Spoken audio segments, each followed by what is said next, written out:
Hi everyone, this is Justin Vaughn with MirrorMed Global Services, and today's article is entitled Update on Provider Relief Fund, Reporting Period Delayed. Think back to high school or college and the stresses you were under to complete an assigned report before the submission due date. A topic had to be selected, the research had to be conducted, and the actual writing process had to begin. The time and tedium of the task could be overwhelming for some, leading many to dread these laborious projects. No wonder then that some individuals, even years after graduation, will experience nightmares of being back in school and failing to have the required material by the day of reckoning. Well, for those of you who have been dreading the submission of reports as required by the Provider Relief Fund, or PRF, mandates, you can breathe a little easier. The due date has just been extended. This section is entitled Deadline Delayed. By way of background, the Department of Health and Human Services, or HHS, had previously published a set of reporting instructions that would apply to those receiving PRF funds in excess of $10,000 in the aggregate. The department had originally planned on opening a reporting portal by January 15, 2021, and had set February 15 of this year as the first deadline for submissions. However, with the passage of the Coronavirus Response and Relief Supplemental Appropriations, or CRRSA Act, in December, an additional $3 billion was added to the PRF program fund. This, along with the inclusion of new language within CRRSA implicating PRF reporting requirements, created new roadblocks to the original timeline. To be more specific, it has taken some time for HHS to update the PRF reporting requirements so that they correlate with the now current law. In other words, the passage of CRRSA made it inevitable that a delay in the reporting requirements would be necessary.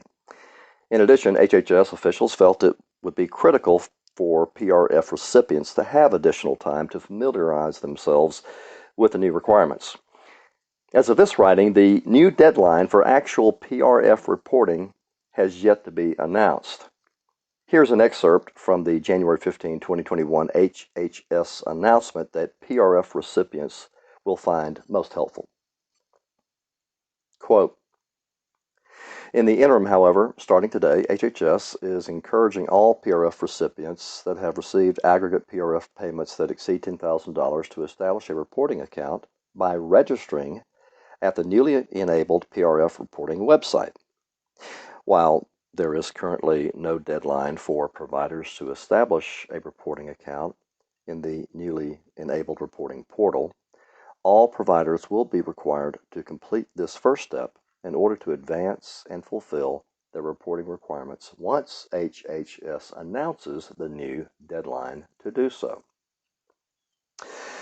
The announcement goes on to list those PRF recipients for whom the reporting requirements do not apply. Quote, the reporting requirement released today do not apply to funds from nursing home infection control, rural health clinics, testing, and COVID-19 claims reimbursement to healthcare providers and facilities for testing. Treatment and vaccine administration for the uninsured recipients is also among that list that does not apply to these new requirements. Now, for those planning to report and needing to register, the portal can be accessed by going to the government's HHS Reporting Requirements and Auditing website. That's where you'll find a link to the portal. All right, this next section is entitled Requirements Revised. As alluded to earlier, the new CRRSA law actually changed some of the original PRF reporting requirements.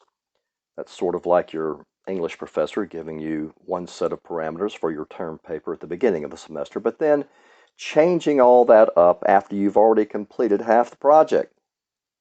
The American Hospital Association, or AHA, released a special bulletin in which they summarize some of the new PRF reporting requirements. They include the following. 1. Providers will need to be allowed to calculate lost revenue using one of three methods, and those are A, the difference between 2019 and 2020 actual patient care revenue, B, the difference between 2020 budgeted and 2020 actual patient care revenue using a budget that was established and approved prior to March 27 of 2020, or C, any other reasonable method which providers must describe and justify its use. Number 2, subsidiaries' parent organizations may transfer, quote, targeted distribution, end quote, to another subsidiary. However, the original targeted distribution recipients are the entities that must report on the use of funds. HHS also states that transferred targeted distributions face an increased likelihood of audit.